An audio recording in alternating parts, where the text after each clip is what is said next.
what do you think would happen if you stopped drinking coffee? As for me, this is a story I wish I had never started, but since I did, I might as well share it with you.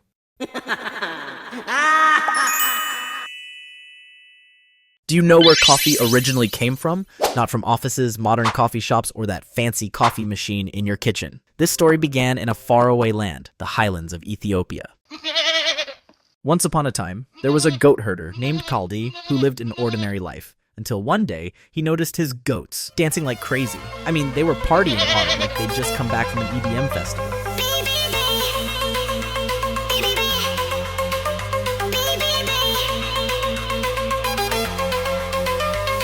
Kaldi was totally shocked. He thought, wait, what?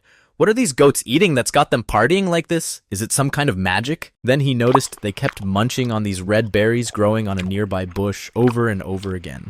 Curious, he decided to take those red berries home, roast them, and brew a drink. And just like that, coffee was born. A brilliant invention, all thanks to a group of dancing goats. And from there, coffee began its journey to conquer the world. From Ethiopia, it spread to the Middle East, Europe, and eventually to Asia and the Americas. Today, coffee has become an essential part of life for billions of people, especially office workers like us. Be honest, have you ever felt like Monday mornings are some cruel joke from the universe?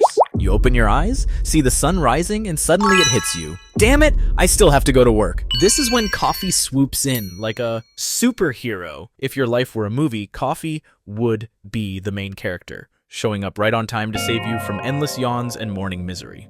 You take a sip, and instantly, magic happens. Your brain switches to on mode, your eyes pop wide open, and suddenly you feel like you could write an entire novel in just one morning.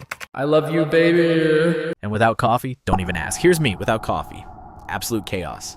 Do I look like a character frozen in a glitchy video game, or what?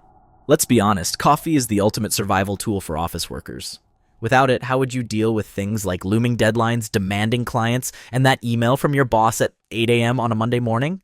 But coffee doesn't just save you at the office. It helps you survive in special situations. Imagine you're a student cramming for exams, it's 2 a.m., and your essay is still nowhere near finished. With coffee, you still have hope of surviving the exam. No coffee? Consider this subject a retake. But don't forget, coffee is also the ultimate social tool. Want to meet friends, colleagues, or your crush? Just invite them for coffee. It's safe, simple, and most importantly, doesn't lead to any misunderstandings. So, if anyone asks why coffee is important, just answer this. Coffee isn't just a drink, it's life. And trust me, the world wouldn't spin without coffee. Honestly, my decision to quit coffee started with a pimple. Yes, a pimple. It was small, but big enough to make me wonder, could coffee be ruining my skin?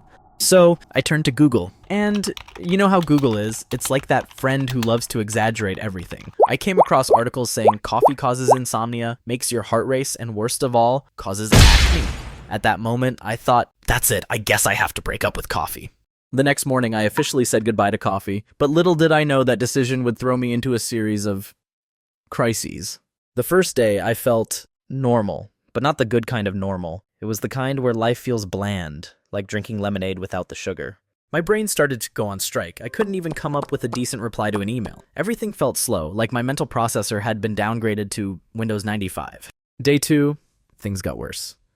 My head felt like someone was playing drums inside my brain. And you know this kind of headache, right? The subtle but alarming kind. Like your body's screaming, "Where's the caffeine? We need it!" I thought green tea could replace coffee. Big mistake. Green tea is healthy, sure, but it didn't wake me up. It was like expecting a superhero and getting a stunt double instead. By day 3, I decided to embrace a healthier lifestyle. Waking up early, exercising, drinking fresh juice. But you know what? Without coffee, I didn't even have the energy to do any of that. This was when I realized it's not coffee that makes me tired. It's the lack of coffee that's breaking me down. I'd hoped that after 3 days, my skin would be brighter, smoother. But no.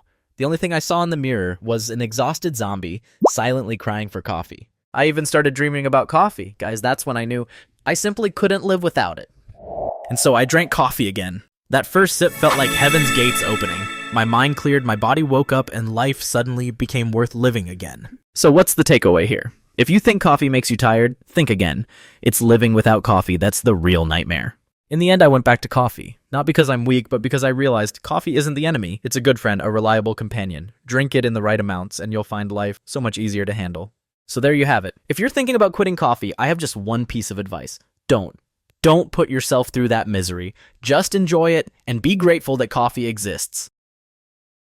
If you enjoyed this story, don't forget to hit the subscribe button and turn on notifications so you don't miss the next video. And if you've ever experienced the disaster of coffee withdrawal, share your story in the comments. I'd love to hear all about it.